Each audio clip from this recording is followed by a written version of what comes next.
I'd just like to welcome Annalise Argyle, who is a co-founder of the Women Only Wellness organisation. And just to say a little bit about yourself to start with, Annalise, before we go into the questions. You work with women with addictions, and it's a wide range of addictions. But could you tell us a bit more about that, please? Thank you for inviting me to speak today. I'm really looking forward to this. Yes, addictions. So I'm in long-term recovery from addictions, drugs and alcohol specifically. And yeah, I set up a charity about 10 years ago. It was a voice and influence for men and women. And it morphed into a women only service during COVID. Well, actually, it was starting to morph into a women only service when I was working in Durham prison.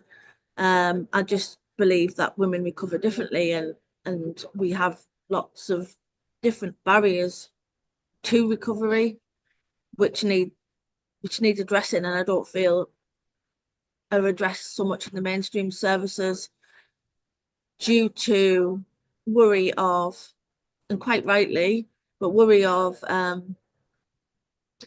having children taken away, and or the threat from partners saying if you disclose that you have an addiction, your children be taken away.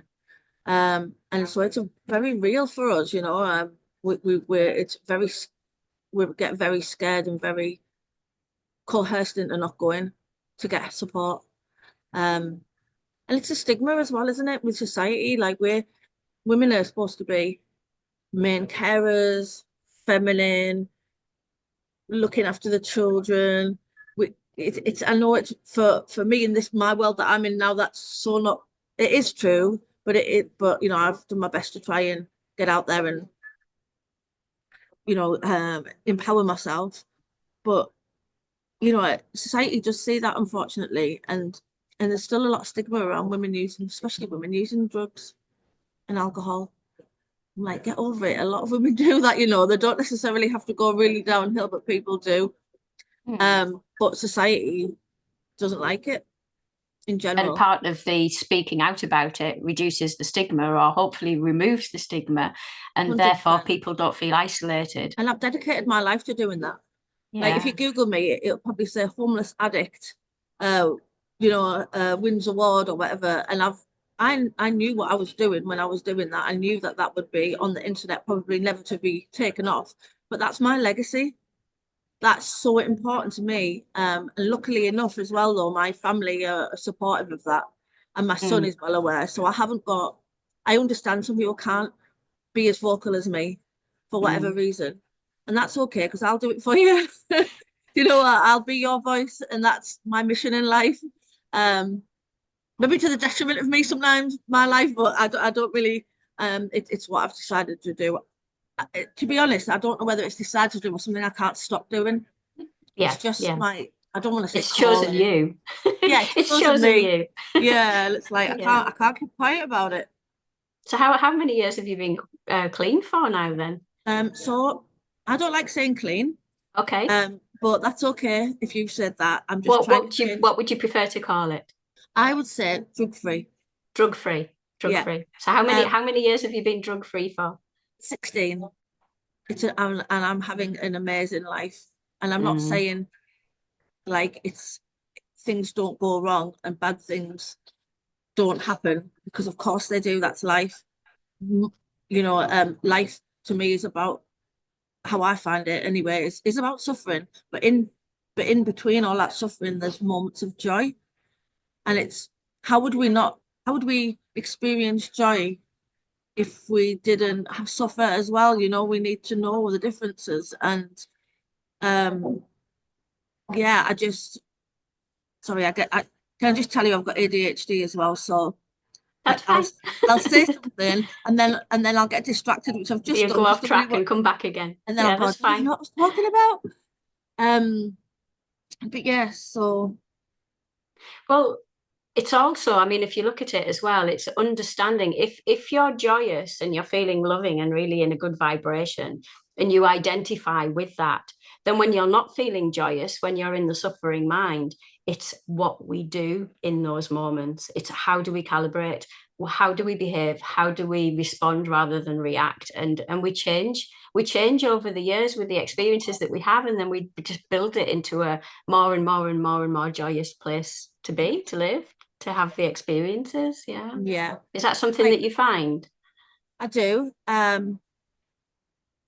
think it's about getting out of the ego as well and finding what you truly need. Like, talk to your child within. I love child within work. Mm. And I can only truly find what Annalise needs when I have some quiet time.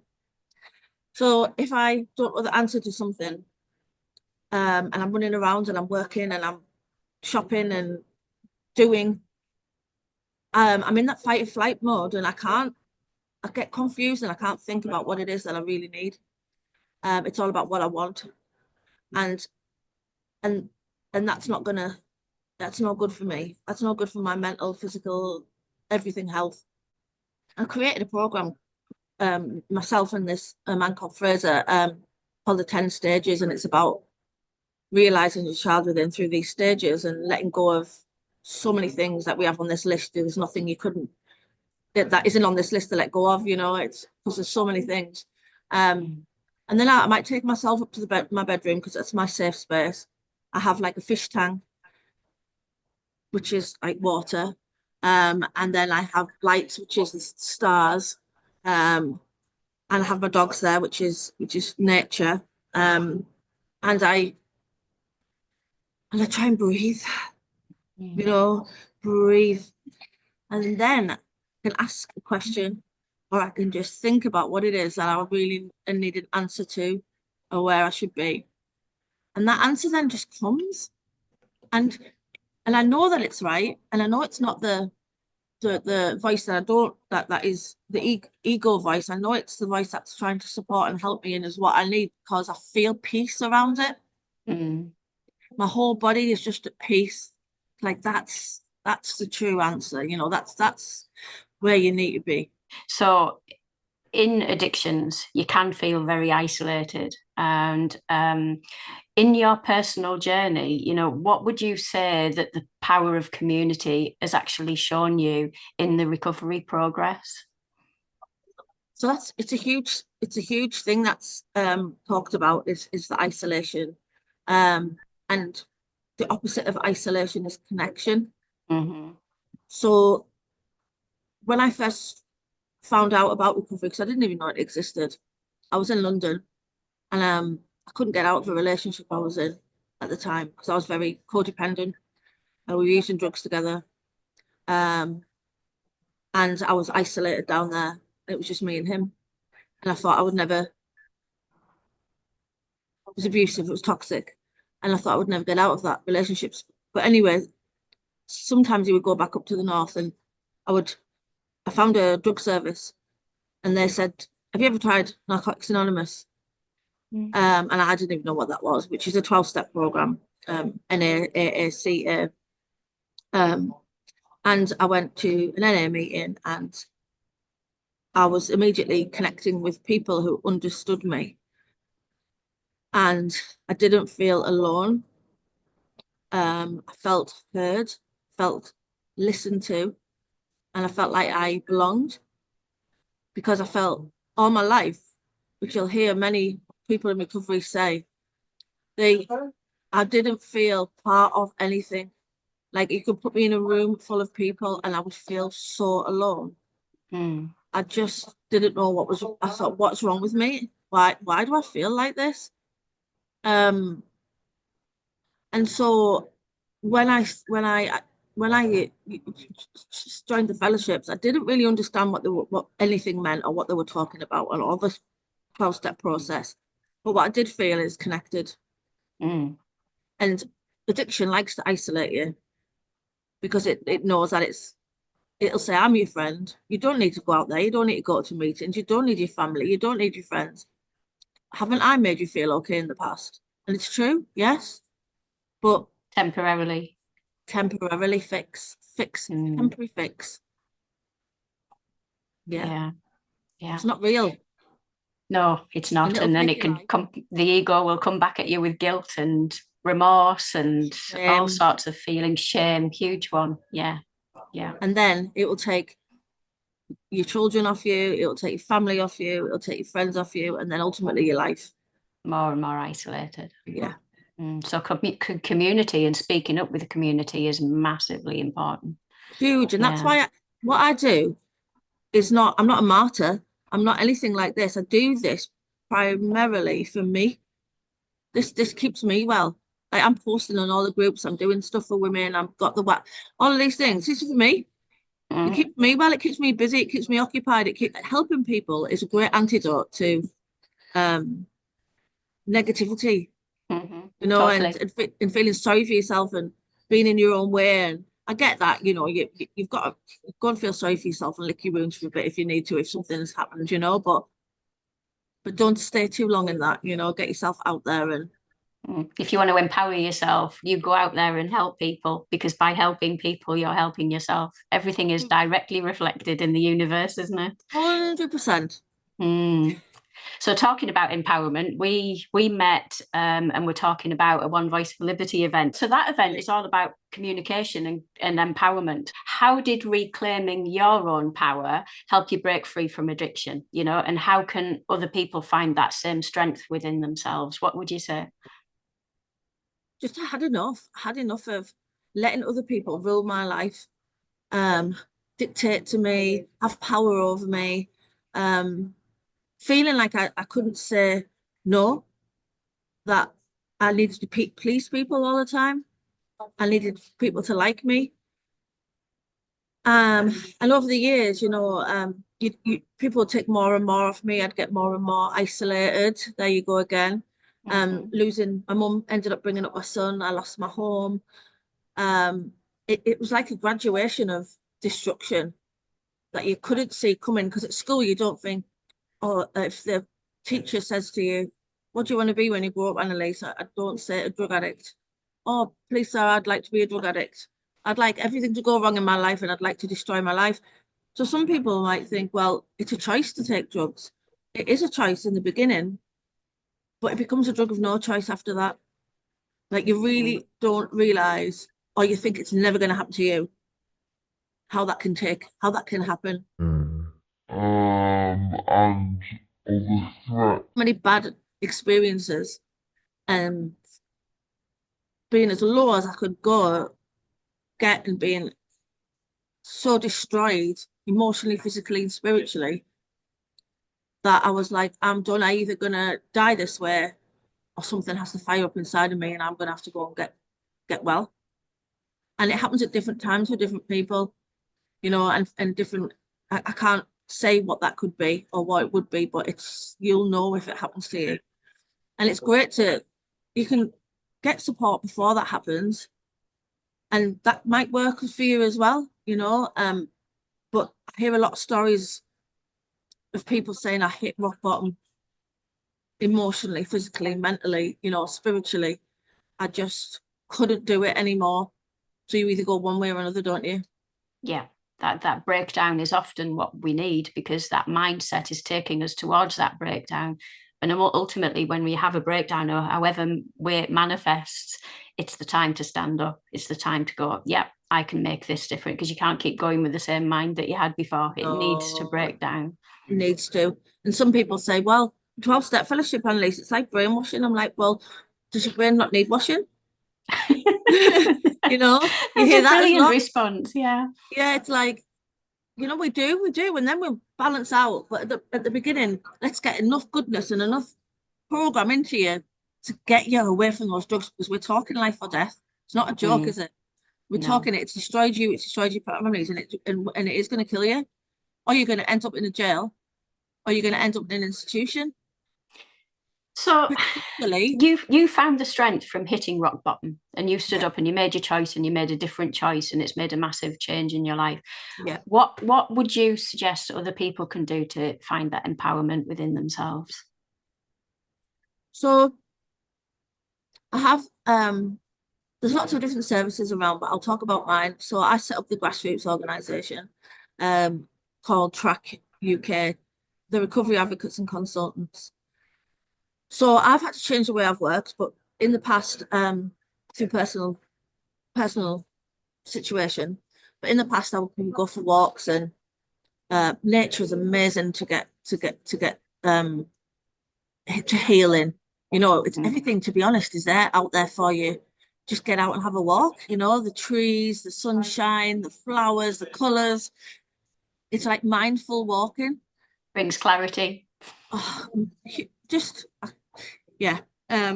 It's and that's why I like walking my dogs. My dogs as well. Animals, amazing. Find someone to talk to, find a mentor, find a trusted friend to speak to. Try and distract yourself when you're going through cravings. You know, try and do the next good thing, even if it's tidying your house. Do something, get out for a walk, like I said. Join a service. Like you might have to go through a detox. You might have to get some clinical support. Go get that. There's also the 12-step fellowships. And some people don't like that, or they say they don't like it, or they've heard bad things. Just go for, you know what? Just get out and connect. Find out for yourself. Don't take other people's opinions. No, find out for yourself. And you don't have to then stay in the 12 steps. It's a journey. I don't go to meetings as much as I used to. I mean, I must have gone to one every single day, or morning, noon, and night, you know, at the beginning. But I'll just pop in now. But I'm still connected to the recovery community, and I'm especially with all the groups on Facebook. There's apps as well that you can download. I have a women-only Facebook group, women-only recovery Facebook group, and we chat, we put memes on. There's plenty of peer support on there. That's been going over 10 years. And then what we've also done, I've co-founded a women-only wellness gathering, which is with Ree Pearson, who works with women who suffer abuse, but mainly it's targeted at teenage girls to look out for the red flags. And I'm working with women in addiction. So this women-only wellness gathering is somewhere that a safe, sacred space where women can go, women and girls, to experience the many ways to well-being, and just put that to-do list down and spend some time with others, because we really are there to support each other when we're all in the same vibe. And really, at the end of the day, go back to the child within. What do we really want? We want to be friends with people, don't we? We want to be friends with other women. The patriarchy's made us competitive. We just want to support each other, and the power of that, I know. It's women who have helped me get to where I am today.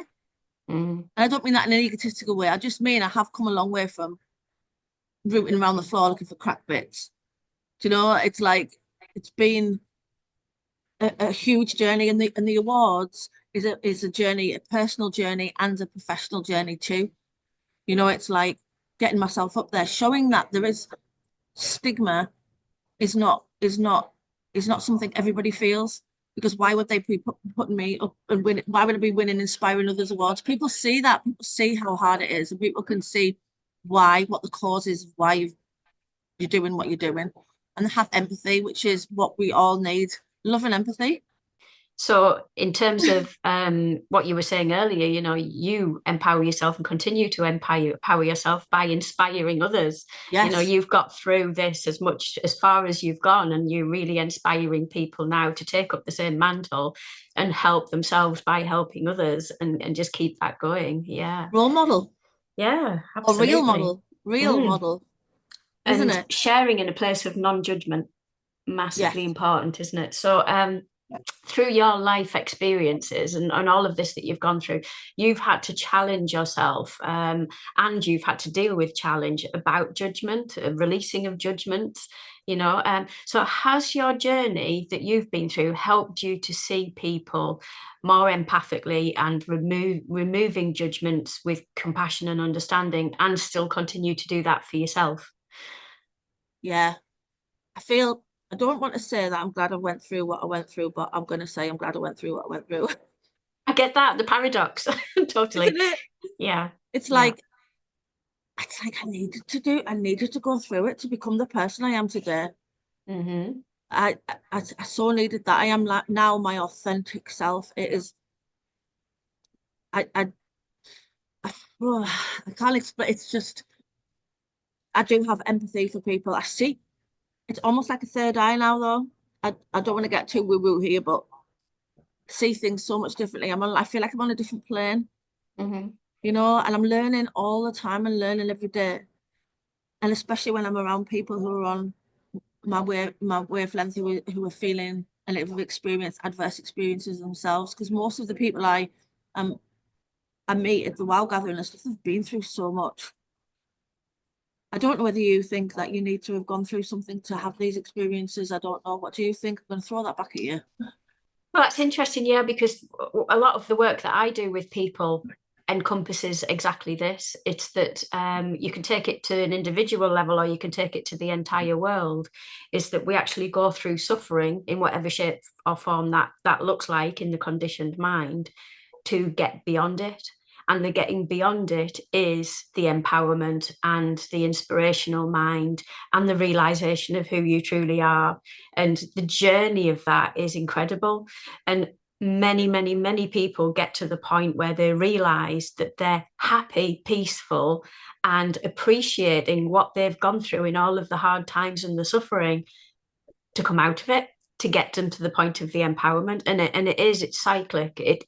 It can come back at different levels of awareness, and you'll experience the same things again, but you experience them at different levels of response rather than reaction, transformers of your own behaviors because you see things differently.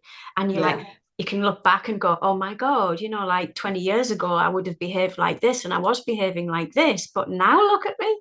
Same thing again, but now look at me. It's brilliant, very transforming, very transformational.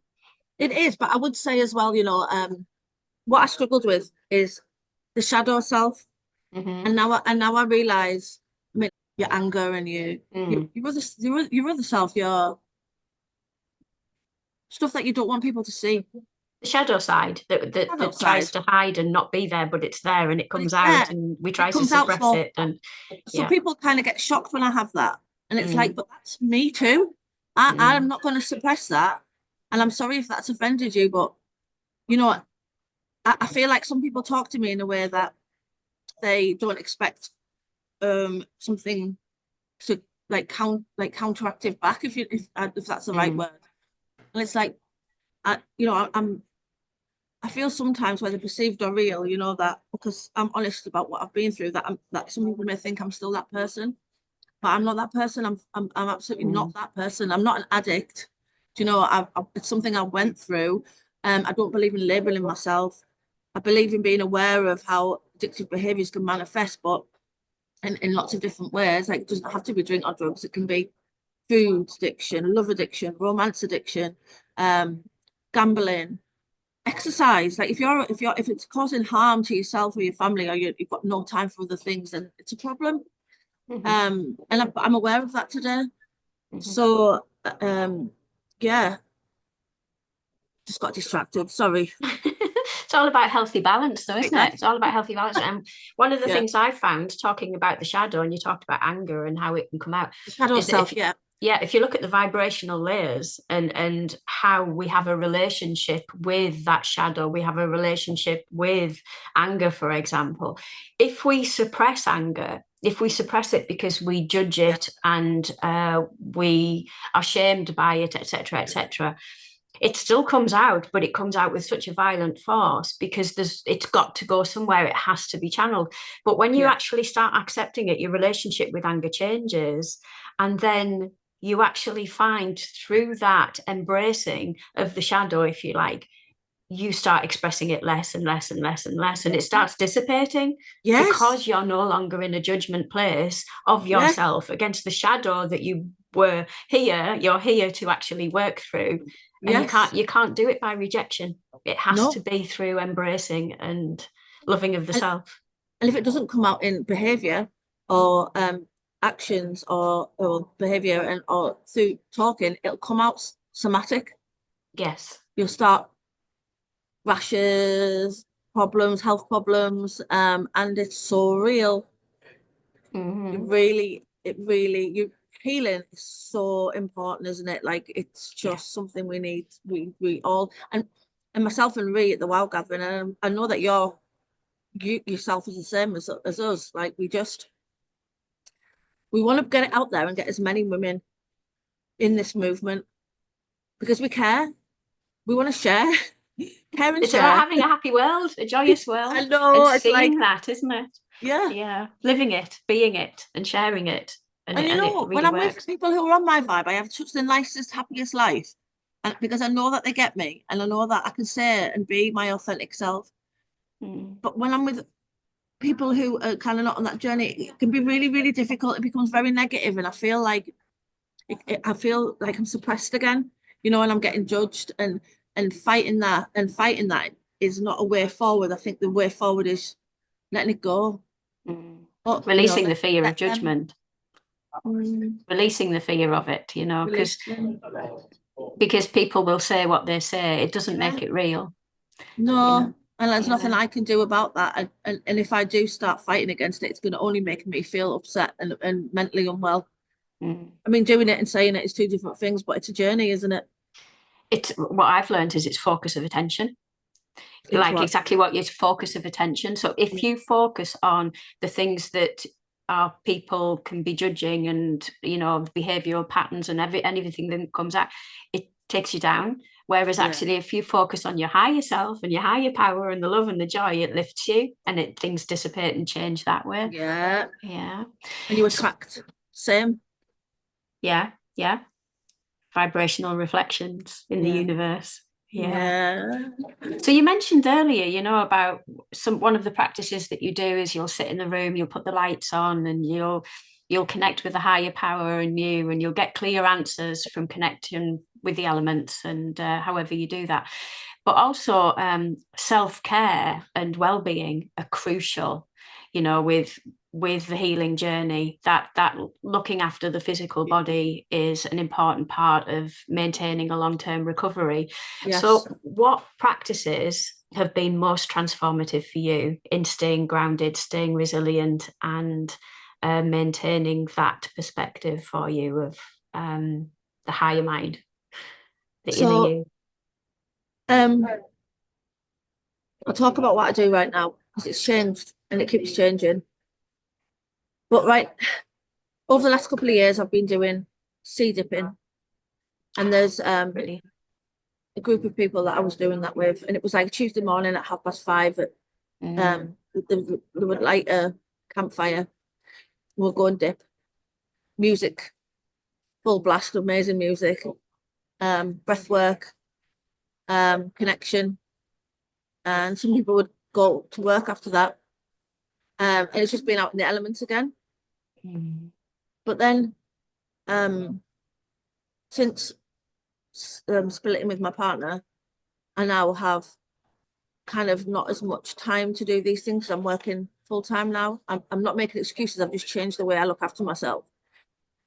So I've joined a gym, which is um not the cheapest, but for me, I can't put a price on my well-being because it fits everything. Like I'm sat here now, I'm doing this live with you. I could sit here all yeah, day that's and the work gym if, that you're in. yeah, like I could just sit here all day if I wanted to, and I'm welcome. And it's a very, very, there's lots of people working around me, and you're talking about vibrations, they're doing, they're working, they're having conversations, they're meeting, they're out, they're living, um, connect here, and I connect on many levels, as in funders, sponsors, networking for the women's event, all my business stuff. But back, I mean, that's wellness in itself, but Mm, I come here in the morning, I get a dog walker, not every day, 3 times a week. When she comes, I go out of bed at 6, come here, and I go for a swim in the outdoor pool. So the light's shining, it's heated, it's like the steam's coming off, the oh sunrise, beautiful. oh it could be anywhere, right? So that's the beginning of my day. Can you imagine? And then like I've created this myself though. It's like Hmm. you have to Oh, create yeah. it yourself. And then I'll go in the spa and I go in the sauna, which is great for my hormones because I'm going through the menopause. And then I go in a freezing cold ice dip, and that's just transformational. Like I'm then ready for the world. You could say anything you wanted to me throughout the day, and I wouldn't care. It'd just go straight over my head because I've done me. You know what I Hmm. mean? It doesn't have to be as extravagant as that. Like it can be anything you want. Have a bath with, put moisturizer on, but this is about getting fit and getting my dopamine, levels up because of the ADHD too. I really need to work on that, and that's my holistic way of doing it, rather than spending money on, private medication, because you can't get, everyone's on waiting lists for medication, so you'd have to pay for it anyway. Yeah. So this is all So do it naturally. Do it naturally. Do it naturally. Yeah. And yeah, there's many highs here if you want highs, like, and you know the other thing, if you're single, which I am, I can go and speak to men in the sauna, men and women, but I can speak to men in the sauna. There's cameras everywhere. I can just talk to them and go, okay, lovely speaking to you. I'm going home now. And I don't owe anybody anything, and they don't It's a owe safe anybody space. anything.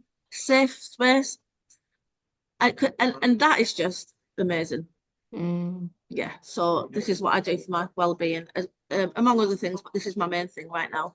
And then on the days I don't come to the spa, I go and walk my dogs in nature. I go to the cemetery. I like the cemetery. I'm a bit weird. No, I mean, you're connecting there with the temporary nature of the body and life upon earth. And, I mean, so many people have had near-death experiences, including myself, and you know that this is just one round. One round in the blink of an eye, and then, you're back again. That day that you're talking about, that's what I did yesterday. I was at the spa hotel where we run retreats over in Turkey, and it's got a hot pool, which is 40 plus degrees, and you stay in there and you meditate, and then you get out and you go into the ice waters, and then you stay in there and you meditate, and then it's just like, what a lovely, lovely, lovely day. And it carries on. When you have a day like that, it carries on to the next day and the next day, because you're still living in that vibration, aren't you? So important. So good for you. You've made it your life. Priority. And that's why I'm trying to get that message out there, because I don't want to see women suffer. Yeah. I want to say, look what I'm doing. I'm not saying that you can, like, I'm working full time at the moment. That's why I can afford it, but whatever your circumstances, you'll find a way for you. There's so many, which is why we're promoting the many ways to well-being. There's so many, and it could be that you're gifting each other things. It could be, I'll gift you a Reiki session or a massage, and you gift me, like the exchange of energy. Yeah, exactly. It's not money exchange anymore. It's gift exchange, isn't it? Yeah, or time, and give me your time. Listen to me for a half an hour, an hour. Let's go for a walk. Yeah, it doesn't have to be like this, but this just works for me. Brilliant. So if you could share one message of hope with anyone that might be struggling with addiction right now, anyone who's watching this video perhaps, or anyone supporting a loved one that's struggling with addiction, whatever addiction that may be, however it's manifesting, what would that one message of hope be? And how can we as a community help reduce the stigma and offer meaningful support? What would you suggest? I think it's a really hard question, because it's so complex. Addiction is so complex, isn't it, for families? And it's easy for me to say, just support your loved one who's going through this. But, and I know how hard it must be if because to feed our addiction, there's a lot of unsavory things that we can do, and we can really hurt people, because it's a very selfish disease, isn't it? If you want to call it a disease. And just, if you can just show compassion and love, that doesn't necessarily mean you have to do that in front of them. You can do this from a distance. Please don't enable, please don't enable that person to use drugs, even, and just love from a distance, because they will change when they're ready. There's nothing you can say or do that will change that. You can plant seeds, of course you can, but it's when they're ready. There's rehabs around, there's places that they can go, and it might be that, they could go to a rehab and come out and not get it. That's what I did, so again, it's in their own time. And the other thing is, the person's suffering, they don't willingly want to take drugs and kill them and try and destroy themselves and destroy their family around them. In the main, when we don't want to do that, we're hurting, we're suffering. There's a cause to this. So it's about finding out what the cause is and releasing that to be free. Yeah. So for the people who are surrounding them, it's about not getting on that same roller coaster ride, being No, peaceful, being stable, being a place for them look to after go, yourself, but not focusing on being on that roller coaster ride with them, no matter you how know. painful it is. There's places out there the family can go to, that can get support as Mm, well through this to understand this, that what they're doing, because the family will feel guilty. It's my son, it's my daughter. I should be doing this. I shouldn't throw them out. It's going to make them worse. I should be giving them money because then they won't go to the dealers. mm, All of this stuff yeah, needs to be you need support too. yeah, Um, yeah. The guilt just manifests with more guilt. yeah, it's not helping. It's No. it's not helping. It's so hard, isn't it? It's so ruthless. And it's so hard. But yeah, love and compassion from a distance, I would say. Just look after yourself, practice self-care.